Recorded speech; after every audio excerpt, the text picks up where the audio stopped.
Hey, Derek Evans here for the Real Estate Radio Network, another host training video lesson. Today we're going to talk about always being interesting. Always be interesting. You're going to hear me say this all the time. The reason is because this is the most important aspect to creating good radio.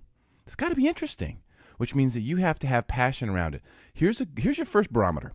If you're not interested in what you're talking about, know that there's absolutely no way anyone else can be interested in it. If your guest is saying something that's not interesting, it's the same way. This is an educational program. We're trying to educate people, things that they don't know about, telling them things they don't know, things that make them go, that's interesting. That's the type of programming that we want to have. So if we get to a point where we're not doing that, then we just simply have to stop and move on. We've got to make sure we're coordinating and quarterbacking the content so that it's the most interesting for our audience. Here's a barometer that I use for my show. My board operator, my production manager.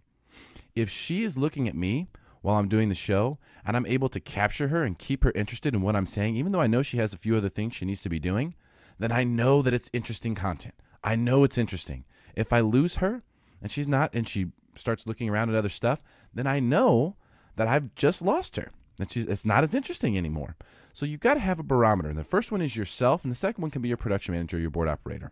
You want to keep everyone interested in what's going on. The things that are most interesting to you, the things that you have the most passion around, those are the things that are going to be the most interesting to someone else.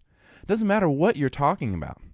If you're having passion around something, makes you very interested in it, it will make everyone else interested as well. Remember, we're only communicating with words here. It's radio. So we have to have passion, and we have to always be interesting if we want to maximize the connection with our audience. With Real Estate Radio, it's all about relationships. The more interesting radio you have, the more listeners you have, the more interested your guests will be in coming back on the show again, and that's what it's all about. This is Derek Evans for the Host Training Video Lesson. Always be interesting, and the Real Estate Radio Network.